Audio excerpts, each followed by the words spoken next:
الحمد لله نحمده ونستعينه ونستغفره ونؤمن به ونتوكل عليه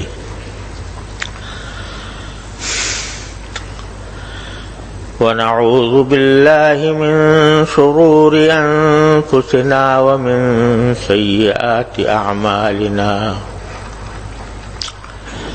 من يهده الله فلا مضل له ومن يضلله فلا هادي له وأشهد أن لا إله إلا الله وحده لا شريك له وأشهد أن سيدنا وسندنا ونبينا ومولانا محمدا عبده ورسوله صلى الله تعالى عليه وعلى آله وأصحابه وبارك وسلم تسليما كثيرا. أما بعد فأعوذ بالله من الشيطان الرجيم. بسم الله الرحمن الرحيم. يا أيها الذين آمنوا اتقوا الله وابتغوا إليه الوسيلة وجاهدوا في سبيله لعلكم تفلحون. آمنت بالله صدق الله مولانا العظيم وصدق رسوله النبي الكريم ونحن على ذلك من الشاهدين والشاكرين والحمد لله رب العالمين.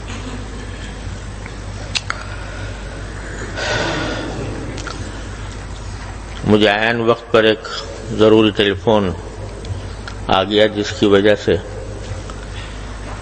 ان سے بات کرنے میں کچھ دیر لگ گئی. آپ حضرات کو انتظار کرنا پڑا، معذرت خواہ ہوں. لیکن آپ حضرات کے آنے کا مقصود در حقیقت اللہ تبارک و تعالیٰ کی رضا کا حصول ہے، اور شریعت کا اور اللہ تبارک و تعالیٰ کی رحمت کا ایک اصول یہ بھی ہے کہ آدمی اگر کسی نیک کام کے لیے اسے کچھ انتظار کرنا پڑے تو اللہ تعالیٰ اس انتظار میں بھی اس کو اسی عمل کا ثواب عطا فرماتا ہے. اگر حدیث میں ہے کہ نماز کے انتظار میں کوئی آدمی بیٹھا ہے مسجد کے اندر، تو اگر وہ نماز نہیں بھی پڑھ رہا، خالی بیٹھا ہے، تب بھی اللہ تبارک و تعالیٰ اس کو نماز پڑھنے کا ثواب عطا فرماتا ہے. اس لیے جو وقت کسی نیک کام کے ارادے کے بعد اس نیک کام کے انتظار میں صرف ہو، وہ بھی بیکار نہیں، وہ بھی اجر و ثواب کا سبب بنتا ہے، بلکہ انتظار کی وجہ سے جو کلفت ہوتی ہے یا کوفت ہوتی ہے اس پر انشاءاللہ مزید اجر کی امید. اللہ تعالیٰ اس کی توفیق اس کا وجود بنا دے. آج بھی میں نے وہی آیت تلاوت کی ہے جس پر پچھلے کئی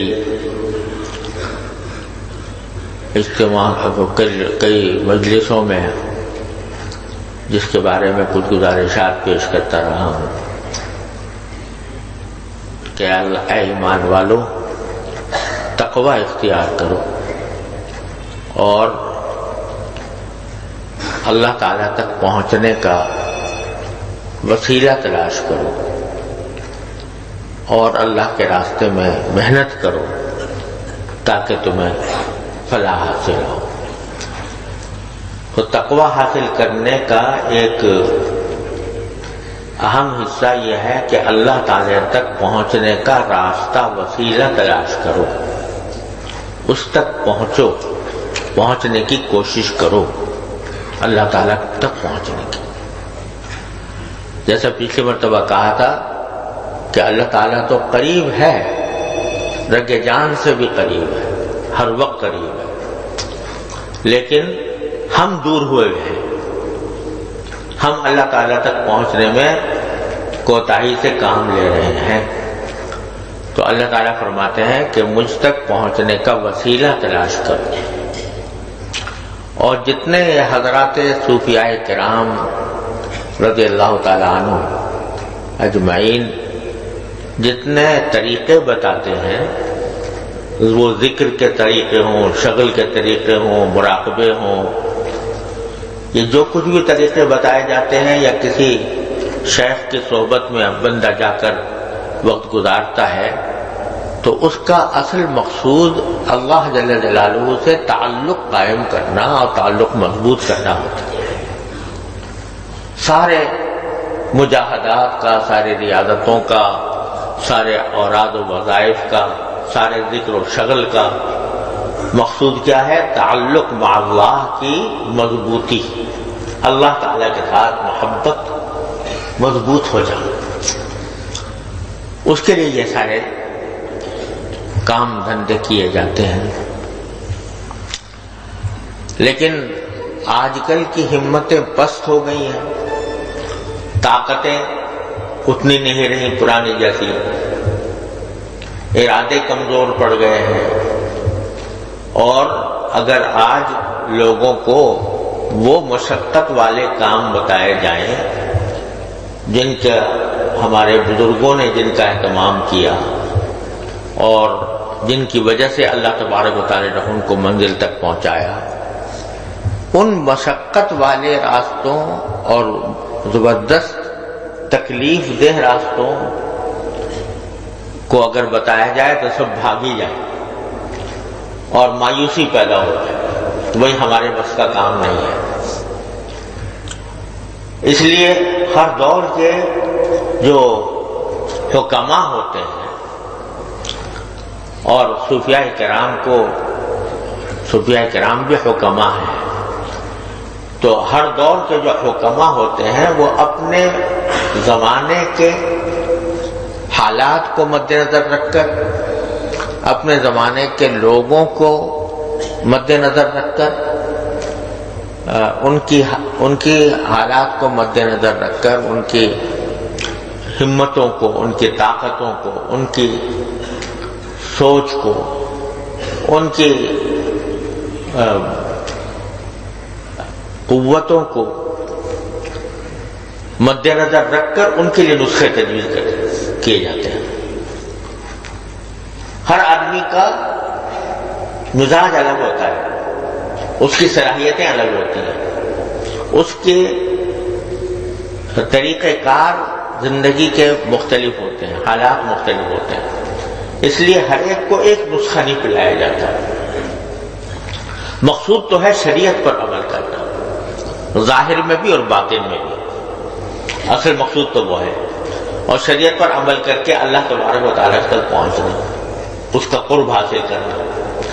لیکن شریعت پر عمل کرنے کے لیے کیا چیز انسان کے دل میں پیدا کی جائے، اور کیا چیز اللہ ایسی اس کے دل میں، اس کے عمل میں ایسی چیز لائی جائے کہ جو اس کو جلدی سے اللہ تعالیٰ تک پہنچا دے، اللہ تعالیٰ کا قرب عطا فرما دے، اور اس کو شریعت پر عمل کرنا ظاہر و باطن میں رفتہ رفتہ کر کے آسان ہو جائے اور وہ منزل تک پہنچ جائے۔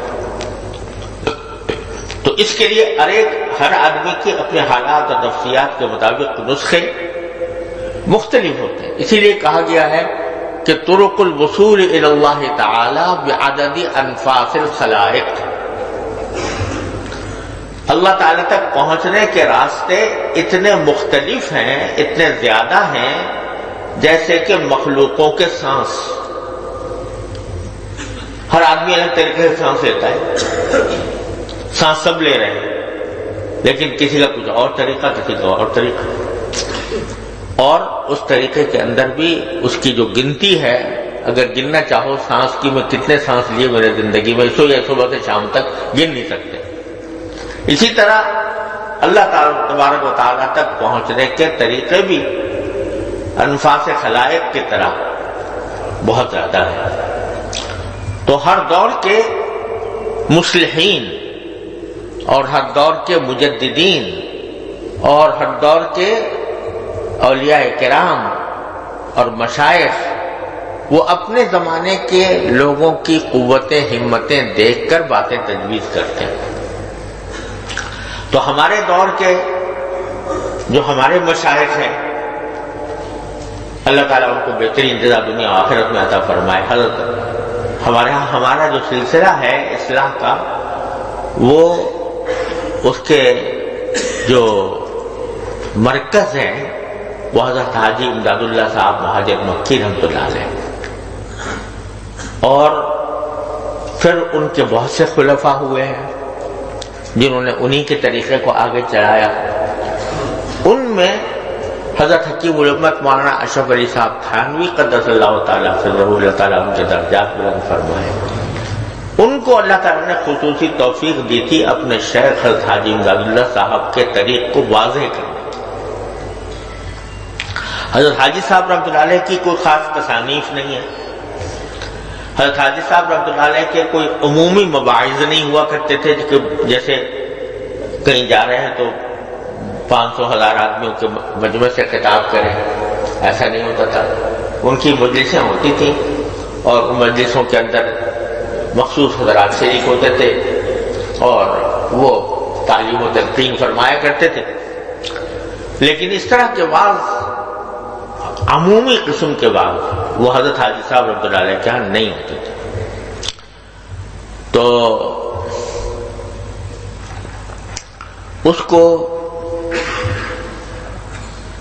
چونکہ نہیں ہوتے تھے تو اس وجہ سے اللہ تبارک و تعالی ہر مصلح اور ہر داعی حق اس کی بات کو دوسروں تک پہنچانے کے لیے اللہ تعالیٰ کسی کو منتخب فرما لیتے، اس کے علوم کو آسان کر کے لوگوں تک پہنچانے کے لیے اللہ تعالیٰ اپنے کسی بندے کو منتخب فرما لیتے ہیں. جیسے مولانا رومی رحمۃ اللہ علیہ حضرت شمس تبریزی رحمۃ اللہ علیہ کے خلیفہ تھے. جو مثنوی والے جو ہیں، مثنوی مولانا روم جن کی ہے، وہ حضرت خواجہ شمس تبریز رحمۃ اللہ علیہ کے خلیفہ تھے. اب خواجہ شمس تبریز رحمۃ اللہ علیہ وہ اسی قسم کے بزرگ تھے جیسے میں نے حضرت حاجی صاحب کا ذکر کیا کہ وہ کبھی عام خطاب یا کوئی تالیف و تصنیف وغیرہ یہ کچھ نہیں کرتے تھے. بس وہ آدمیوں کو تیار کرتے تھے، ان کے جو مریدین ہیں وہ ان کے علوم کو ان کے سامنے بیان فرمایا کرتے تھے. تو اللہ تبارک و تعالیٰ نے ان کے علوم کو دنیا تک پہنچانے کے لیے حضرت مولانا رومی رحمۃ اللہ علیہ کا انتخاب کر لیا کہ یہ پہنچائیں گے ان کے علوم دنیا تک. تو ان کو زبان بنا دیا خواجہ شمس تبریز. اب وہ خود کہتے ہیں مولانا رومی کہ مولوی ہرگز نہ شد مولائے روم تا غلام شمس تبریزی نہ شد. کہ یہ روم کا مولوی اپنا ذکر کر رہے ہیں، اس وقت تک نہیں ہوا مولوی جب تک کہ یہ خواجہ شمس تبریز کا غلام نہیں بنا. ان کی غلامی جب تک اختیار نہیں کی اس وقت تک یہ روم کا مولا نہیں بنا. مولوی ہرگز نہ شد مولائے روم تا غلام شمس تبریزی نہ شد. لیکن اس طرح بنایا کہ ساری زندگی مولانا رومی شعر نکالتا. کبھی ایک تو آدمی شاعر ہوتا ہے نا، شروع سے اس کی مناسبت ہوتی ہے، وہ شعر کہتا رہتا ہے کہتے کہتے وہ شعر کا عادی بن جاتا ہے شعر کہنے کا. پھر کوئی اگر شعر کی تصنیف کر دے تو وہ اس سے کچھ بعید نہیں ہوتی. لیکن مولانا رومی بچپن سے کوئی شاعر نہیں تھے، شاعر مزاج نہیں تھے، نہ کبھی کوئی پہلے شعر کہا تھا۔ جب اللہ تبارک و تعالیٰ نے حضرت خواجہ شمس تبریز رحمۃ اللہ علیہ کے علوم کو ان کے ذریعے دنیا تک پہنچانے کا ارادہ فرمایا، اللہ تعالیٰ کی مشیت اس کی داعی ہوئی، تو اچانک ان کے قلب پر شعر وارد ہونے شروع ہو گئے۔ جو آدمی کبھی شعر نہ اس نے کہا، نہ کبھی شاعر تھا، نہ کچھ تھا، اچانک دل و دماغ کے اوپر شعر وارد ہونے شروع ہو گئے۔ بشن و عزم کیوں حکایت میں کند و جدائی ہا شکایت میں کند، یہاں سے بس شعر مثنوی شروع ہو گئی۔ اب وہ جتنے علوم تھے حضرت خواجہ شمس تبریز رحمۃ اللہ علیہ کے، اللہ تبارک و تعالیٰ نے ان کے دل و دماغ پر مثنوی کی صورت میں جاری کر دی۔ تو وہ مثنوی اب کیا بن گئی؟ مثنوی اللہ اکبر۔ اب تو مشکل یہ آ گئی کہ فارسی پڑھتے ہی نہیں نا لوگ، تو اس واسطے ان کو پتہ ہی نہیں کہ کیا کیا علوم ہیں اس میں۔ مثنوی معنی روم کے اندر مثنوی، اس کو پڑھو تو علوم کا دریا بہ رہا ہے، تمثیلات میں، حکایات کے ذریعے، پتہ نہیں کس کس طرح اس میں علوم نبوت اور علوم ولایت کے دریا بہ رہے ہیں۔ اس کے اندر اپنے شیخ کے علوم کو انہوں نے اس طرح پہنچایا، یہاں تک کہ لوگوں نے کہہ دیا اس کے بارے میں، اگرچہ میں ایسے مبالغے کا قائل نہیں ہوں، لیکن لوگوں نے مثنوی کے بارے میں کہہ دیا کہ ہست قرآن در زبان پہلوی، کہ یہ فارسی زبان میں قرآن ہی ہے۔ لیکن اس طرح جملہ ذرا کہنا مجھے اچھا نہیں لگتا، گستاخی اور مبالغہ معلوم ہوتا ہے، لیکن کہنے والے کا مقصد غلط نہیں تھا۔ مقصد یہ تھا کہ قرآن کریم کے علوم کو اللہ تبارک و تعالیٰ نے معنی روم کے ذریعے اس مثنوی میں جمع فرما دیا ہے۔ اس طرح جمع فرما دیا کہ قرآن کریم کے علوم مختلف تمثیلات کے ذریعے، حکایات کے ذریعے اور علم عرفان کی باتوں کے ذریعے اللہ تعالیٰ نے ان کے ذریعے واضح فرمائے ہیں۔ تو یہ ان کو زبان بنا دیا کس کی؟ خواجہ شمس تبریز کی۔ ان کو اللہ تعالیٰ نے علوم عطا فرمائے تھے، معارف عطا فرمائے تھے، لیکن زبان لوگوں تک پہنچانے کے لیے زبان نہیں تھی۔ اللہ تبارک و تعالیٰ نے ان کو زبان بنا دیا، حضرت خواجہ شمس تبریز رحمۃ اللہ علیہ کی۔ اور اب اس وقت تصوف اور طریقت میں مثنوی سے بڑھ کر کوئی مؤثر چیز نہیں ہے جو انسان کے دل کو، کائنات کو بدل دے۔ اسی لیے ہمارے حضرت حکیم الامت مولانا تھانوی رحمۃ اللہ نے اس کی شرح لکھی ہے، کلید مثنوی کے نام سے اس کی شرح اسی لیے لکھی ہے تاکہ اس کے علوم اور معارف کو دنیا تک پہنچائیں اور پھیلائیں۔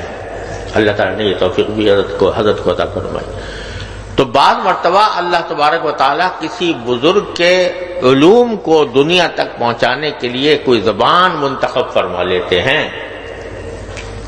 تو حضرت حاجی صاحب رحمۃ اللہ علیہ جو اس آخری دور میں تصوف و طریق کے مجدد اس معنی میں تھے کہ انہوں نے اپنے زمانے کے حالات کو مد نظر رکھتے ہوئے، اپنے لوگوں کی صلاحیتوں مد نظر رکھتے ہوئے ایسے طریقے ارشاد فرمائے کہ جو اس دور کے لوگ جن کا تحمل کر سکے، تو ان کے علوم کو دنیا تک پہنچانے کے لیے اللہ تعالیٰ نے حضرت حکیم الامت مولانا اشرف علی صاحب تھانوی رحمۃ اللہ علیہ کو ایک زبان بنا دیا حضرت صاحب کی، اور ان کا دل کھول دیا۔ اب ان کے مواعظ جو ہیں، حضرت والا کے مواعظ جو چھپے ہوئے ہیں، اللہ تعالیٰ نے اس زمانے میں ٹیپ ریکارڈر نہیں ہوتے تھے، اس زمانے میں ریکارڈنگ کا انتظام نہیں ہوتا تھا، یہاں تک کہ لاؤڈ اسپیکر بھی نہیں تھا، مجمع سے خطاب کرنا پڑتا تھا۔ تو اگر بعض اوقات 1000 کا مجمع ہوا، بعض اوقات 500 کا مجمع ہوا، 2-2, 2.5 3 گھنٹے خطاب کرنا تھا۔ حضرت والا. تو وہ فرماتے ہیں کبھی بھی میں پہلے سے سوچ کر یعنی پہلے سے تیاری کر کے کبھی خطاب کرتا ہی نہیں ہوں.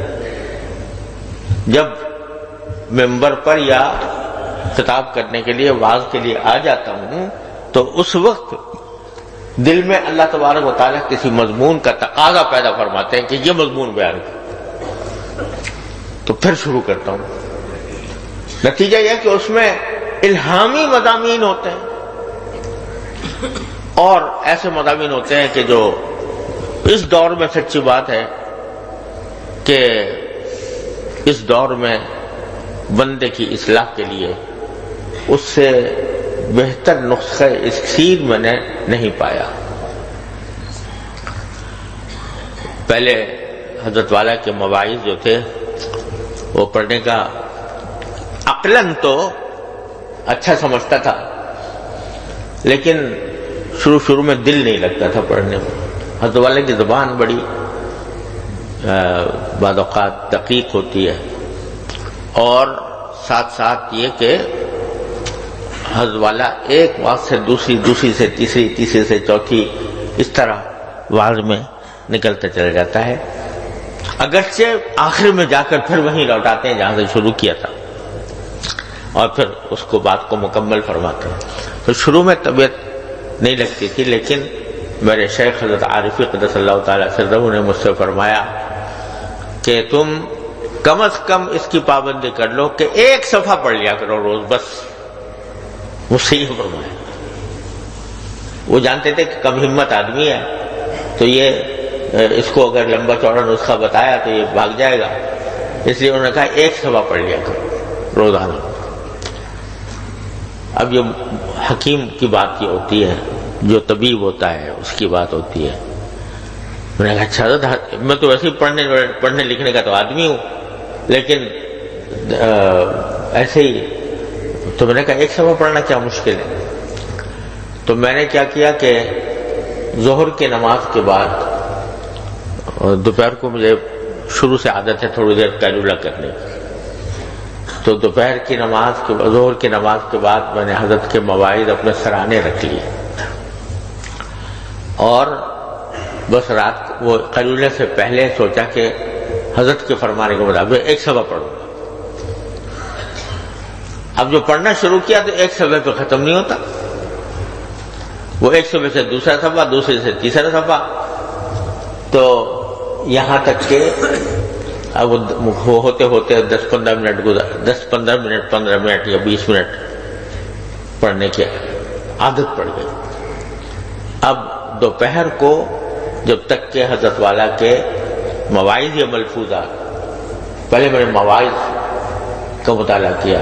لوگ عام طور سے پہلے ملفوظات پڑھتے ہیں پھر مواعظ کی طرف جاتے ہیں. میں نے مواعظ پہلے پڑھے، تو تھوڑی دیر کے بعد ان کا ایسا چسکا پڑ گیا کہ اس کے پڑھے بغیر چین ہی نہیں آتا تھا. اور میں وہ بس روزانہ کا معمول قضا نہیں ہوتا تھا، سفر میں حضر میں کہیں بھی وہ مواعظ الحمدللہ پڑھنے کی توفیق ہوئی. یہاں تک کہ ایک کے بعد دوسری جلد، ایک جلد، دوسری جلد، تیسری جلد ہوتے ہوتے الحمدللہ شاید میں کہوں تو غلط نہیں ہوگا کہ جتنی جلدیں چھپی ہوئی ہیں 10 جلدیں، ہر جلد میں 10 واعظ ہیں، شاید یہ سے زیادہ جلدیں ہیں. الحمدللہ سب نظر سے گزر گئیں، سب پڑھ گئے. اور پھر اس کا ایسا چسکا پڑا کیونکہ جو علوم وہاں نظر آئے کہیں اور ملے ہی نہیں. جو ہم جیسے کم ہمتوں کے لیے جو راہ ہدایت نظر آئی وہ اور کہیں نہیں ملتی تھی. لوگ کہیں اس کو کہ بھئی یہ تعصب کی وجہ سے اپنا شیخ المشائخ ہونے کی وجہ سے یہ باتیں کر رہا ہے، لیکن حقیقت یہ ہے کہ دین کی صحیح سمجھ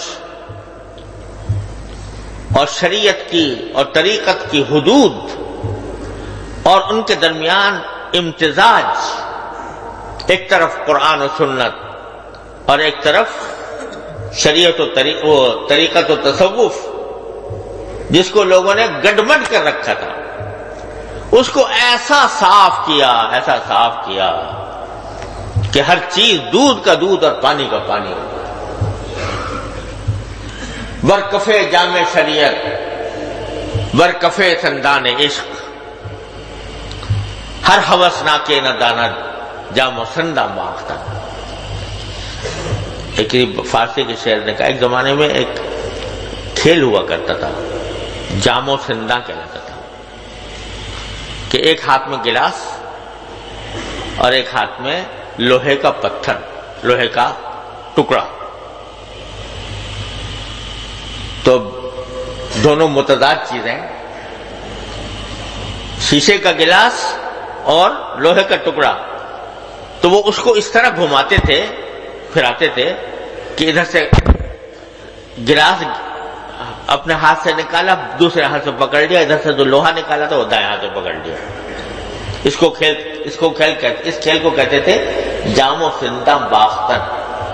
باختن کے معنی کھیلنا، اور جام و سندہ، جام پیالے کو کہتے ہیں یا گلاس کو، اور سندہ وہ لوہے کا ٹکڑا جو ہوتا تھا۔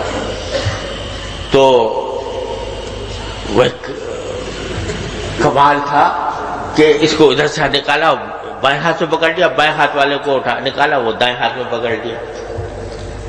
اب اگر کوئی تم اور ہم کرنا چاہیں یہ کام، تو لوہے کو شیشے کو ایسا ٹکرائیں گے کہ شیشہ پاش ہو جائے گا، لیکن جنہوں نے مشق کی ہوئی تھی وہ کرتے تھے، یہ لوگوں کو یہ تماشا دکھاتے تھے۔ اس کو کہتے ہیں جام و سندہ باختن۔ باختن کے معنی کھیلنا، اور جام و سندہ یہ۔ تو شاعر یہ کہتا ہے کہ در کفے جامع شریعت، در کفے زندان عشق، ایک طرف گلاس ہے شریعت کا، شریعت کے گلاس، شریعت کا گلاس نازک ہوتا ہے نا، ذرا ادھر ادھر ہو جائے تو ٹوٹ جائے، تو ایک طرف شریعت کا گلاس اور ایک طرف عشق کا سندان، یعنی عشق تصوف اور عشق کا سندان۔ تو ایک ہاتھ میں شریعت اور ایک ہاتھ میں طریقت، ایک طرف جام اور ایک طرف سندان۔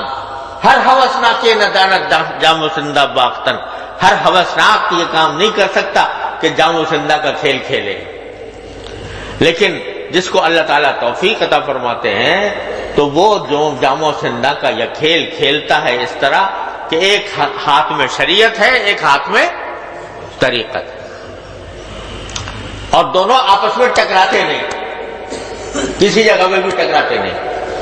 تو ہمارے حضرت والا حکیم الامت صلی اللہ تعالیٰ عنہ کے مواعظ میں یہ چیز ہے کہ ایک طرف شریعت کا پورا تحفظ، ایک ذرہ شریعت سے ادھر ادھر نہیں، اور دوسری طرف تصوف و طریق کے نکات، اس کے اسرار، اس کے رموز، اور پھر دونوں کے درمیان تطبیق۔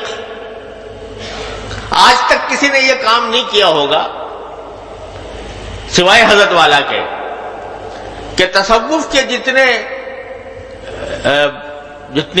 جتنی اصطلاحات ہیں، تصوف کے اندر جن مواجید کا بیان ہے، تصوف کے اندر جن احوال کا ذکر کیا جاتا ہے اور اس کے جو علاج بتائے جاتے ہیں، ان کو براہ راست قرآن و سنت سے ثابت کیا ہو کہ دیکھو یہ تصوف کی یہ بات ہے، یہ قرآن کی فلاں آیت سے نکلتی ہے، یہ تصوف کی فلاں بات ہے، یہ فلاں حدیث سے نکلتی ہے۔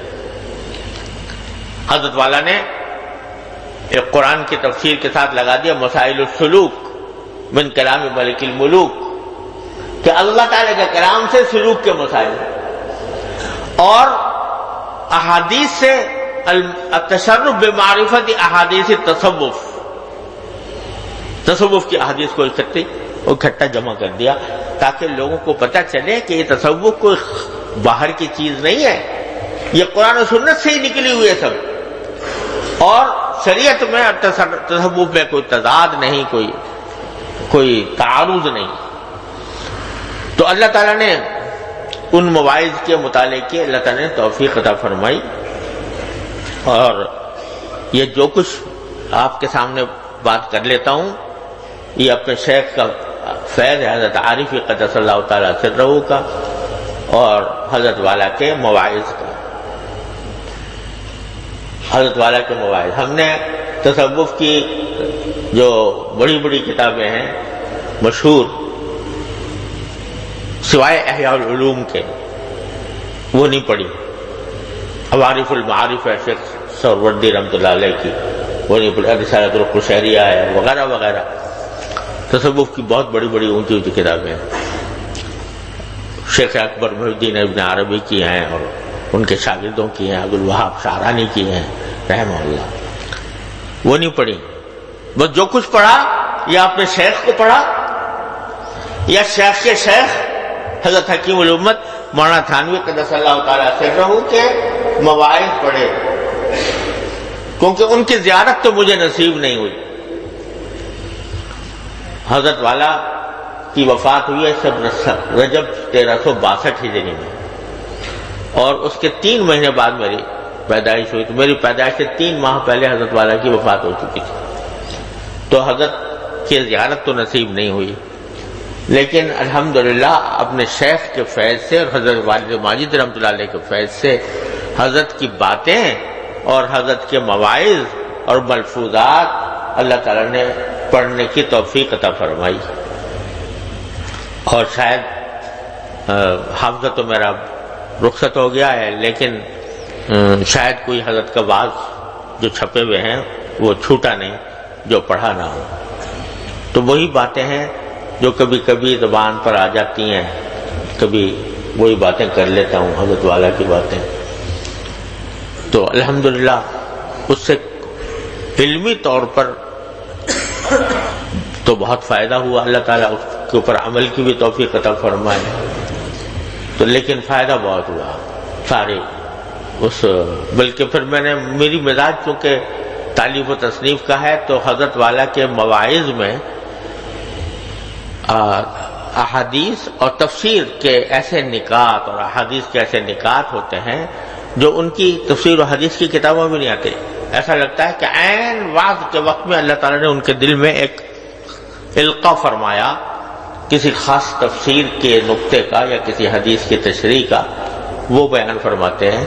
تو میں نے ایسے تفسیرات کو بھی الگ جمع کر لیا تھا اور احادیث کو بھی کیا تھا. اب کچھ نامکمل رہ گیا تھا تو میرے ساتھی ہیں مولوی احسان اللہ، اللہ تعالیٰ ان کو جزائے خیر عطا فرمائے، انہوں نے اس کی تکمیل کی، تخریج کی. تو انشاءاللہ وہ بھی شائع ہو جائے گا. تفاسیر کا تو اس سے شائع ہو گیا. خیر بات میں کہنا چاہ رہا تھا کہ اللہ تعالیٰ نے حضرت حکیم الامت مولانا تھانوی قدس اللہ تعالیٰ سرہ کو حضرت حاجی صاحب رحمۃ اللہ علیہ کی زبان بنائی، ان کے معارف و اسرار کو ہم تک منتقل فرمایا. اور انہوں نے کیا کام کیا کہ انہوں نے تصوف کے طریق کو ہم جیسے کمزوروں کے لیے آسان بنا دی. آسان بنا دی کہ چلو تم کمزور ہو، تمہیں لقمہ بنا کے تمہارے منہ میں ڈال دیتے ہیں، اس طرح کر کے. تو وہ جو لمبے چوڑے مجاہدات کرائے جاتے تھے، بڑی لمبی چوڑی ریاضتیں کی جاتی تھیں، ان کے سب کا مقصد کیا تھا؟ اللہ تعالیٰ کے ساتھ تعلق پیدا کرنا اور مضبوط کرنا، تعلق مضبوط کرنا. تو میں وہ ان میں سے چند باتوں کا ذکر کر رہا تھا جو آسان راستے بتائے. اس کا ایک حصہ تھا جو میں نے عرض کیا تھا پچھلے جمعہ میں، پچھلے اتوار کو غالباً عرض کیا تھا کہ اللہ تبارک و تعالی سے دعا کرنے کی کثرت. یہی بات کہی تھی نا پچھلے، کہ اللہ تبارک و تعالی سے دعا مانگا کرو. دعا مانگو نہیں، مانگتے رہو. مانگا کرو اور مانگتے رہو. کیا مانا؟ کہ ہر وقت تمہارا دل یا تمہاری زبان اللہ تبارک و تعالیٰ سے کچھ نہ کچھ مانگ رہی ہو. یا اللہ مجھے یہ دے دے، یا اللہ مجھے یہ دے دے، اللہ مجھے یہ دے دے. اللہ تبارک و تعالیٰ قرآن کریم میں کیسے پیار سے فرماتے ہیں. کیا فرماتے ہیں؟ اذا سألک عبادی انی فانی قریب. اگر بندے میرے بارے میں تم سے پوچھیں تو کہہ دینا کہ میں بہت قریب ہوں. فانی قریب اجیب دعوت الداعی اذا دعان. میں پکارنے والے کی پکار سنتا ہوں جب وہ مجھے پکارتا ہے. سنتا ہی نہیں ہوں، اس کو قبول کرتا ہوں. اور کیا فرمایا کہ ادعونی استجب لکم. ارے مجھے بلایا کرو، مجھے پکارا کرو، مجھ سے مانگا کرو. استجب لکم، میں تمہاری دعا کو قبول کروں گا. ادعونی استجب لکم، دعا کو قبول کروں گا. مجھے پکارا کرو، مجھے مانگا کرو، مجھ سے مانگا کرو. اور کیا فرمایا؟ ادعوا ربکم تضرعا وخفیہ. اپنے پروردگار کو عاجزی سے اور آہستہ آہستہ چپ کے مانگا کرو. یہ کیا فرما دیا؟ چپ کے خفیہ. کہ اس طرح مانگو کہ دوسرے کو پتہ بھی نہ چلے کہ تم مجھ سے مانگ رہے ہو. تو اللہ تبارک و تعالی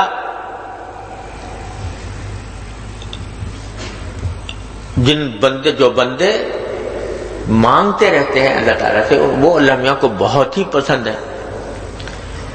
ان الذین یدعون ربہم بالغداۃ والعشی یریدون وجہہ.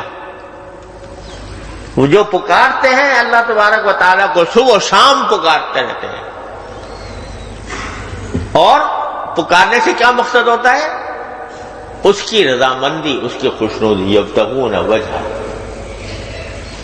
تو کیا معلوم ہوا کہ میرا پروردگار، میرا مالک، وہ یہ چاہتا ہے کہ میرا بندہ مجھ سے مانگے، مانگتا ہی رہے، منگتا بن جائے. اللہ تبارک و تعالیٰ کے آگے بس ہاتھ پھیلائے رکھے.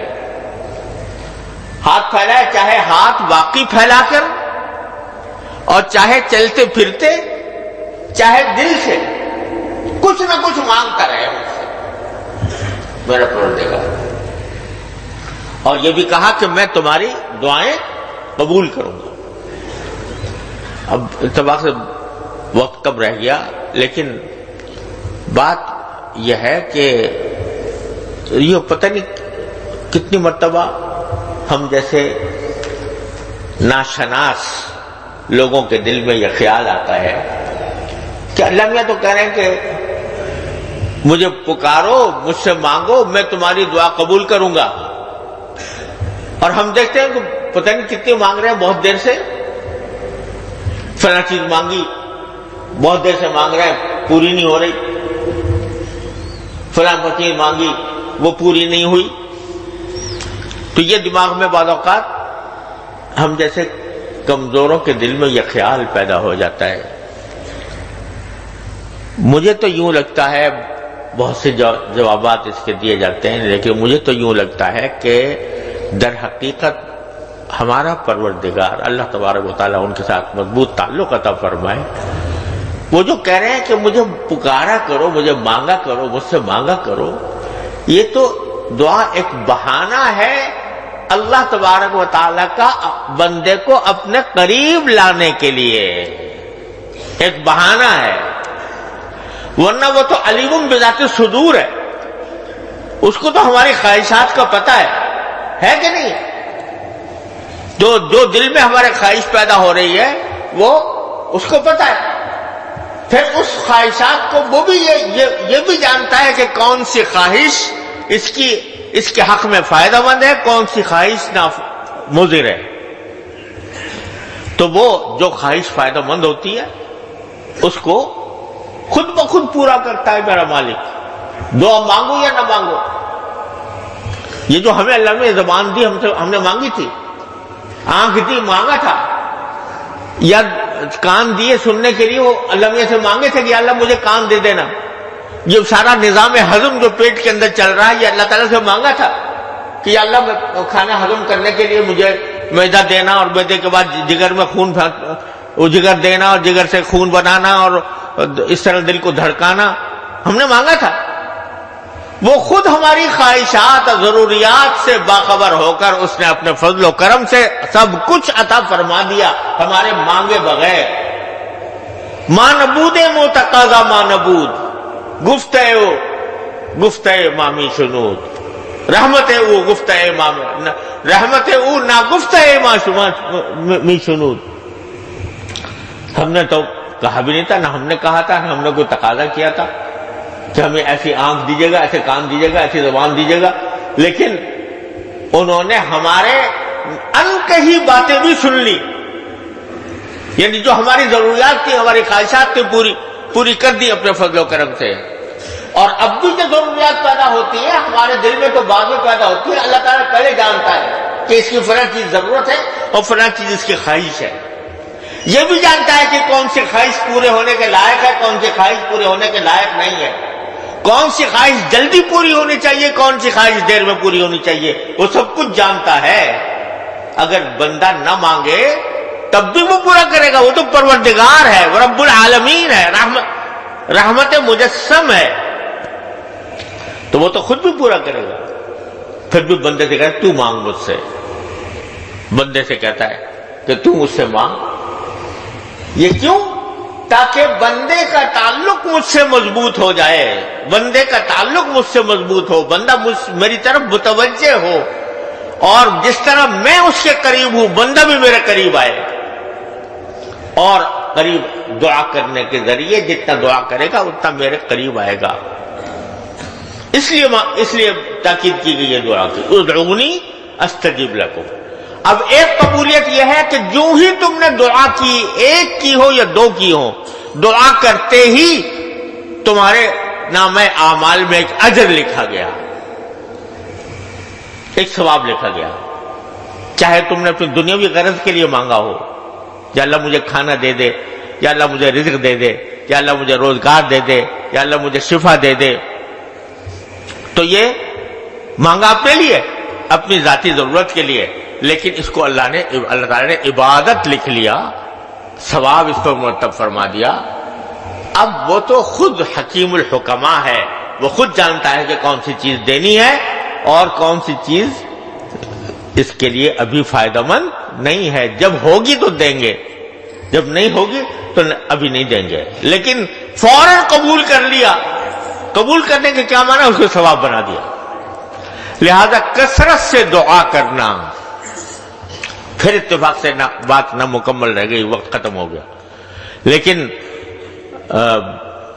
اتنی بات کم از کم دل میں بٹھا لیں کہ دعا کی کثرت, چاہے وہ بیٹھ کر اطمینان سے ہاتھ اٹھا کے ہو, چاہے چلتے پھرتے ہو, لیکن دعا کرنے کا اہتمام کثرت سے کرو. تو اس کے ذریعے اللہ تبارک و تعالیٰ کے ساتھ تعلق میں مضبوطی انشاءاللہ پیدا ہوگی, اور تعلق میں اللہ مضبوط ہوگا, اور اللہ تبارک و تعالیٰ اس کے نتیجے میں اپنا قرب عطا فرمائیں گے. دعا کی کثرت کو معمولی چیز نہ سمجھو, چھوٹی چھوٹی چیزیں بھی اللہ تعالیٰ سے مانگو. اللہ تعالیٰ اپنے رحمت سے ہم سب کو اس کی توفیق عطا فرمائے. اللہم صلی علی سیدنا محمد وعلی سیدنا محمد کما صلیت علی ابراہیم وعلی آل ابراہیم انک حمید مجید. ربنا ظلمنا انفسنا وان لم تغفر لنا وترحمنا لنکونن من الخاسرین. ربنا آتنا في الدنيا حسنة وفي الآخرة حسنة وقنا عذاب النار. اللهم اهدنا وسددنا وقنا شرور أنفسنا. اللهم وفقنا لما تحب وترضى من القول والفعل والعمل والنية والهدي إنك على كل شيء قدير. ربنا ظلمنا أنفسنا وإن لم تغفر لنا وترحمنا لنكونن من الخاسرين. یا اللہ تمام حاضرین کو ان کے تمام جائز مقاصد میں, حاضرین اور حاضرات سب کو ان کے تمام جائز مقاصد میں کامیابی عطا فرما. اللہم لا تدع لنا ذنبا ذنبا إلا غفرته ولا هما إلا فرجته ولا حاجة من حوائج الدنيا والآخرة إلا قضيتها ويسرتها يا أرحم الراحمين. وصلى الله تعالى على خير.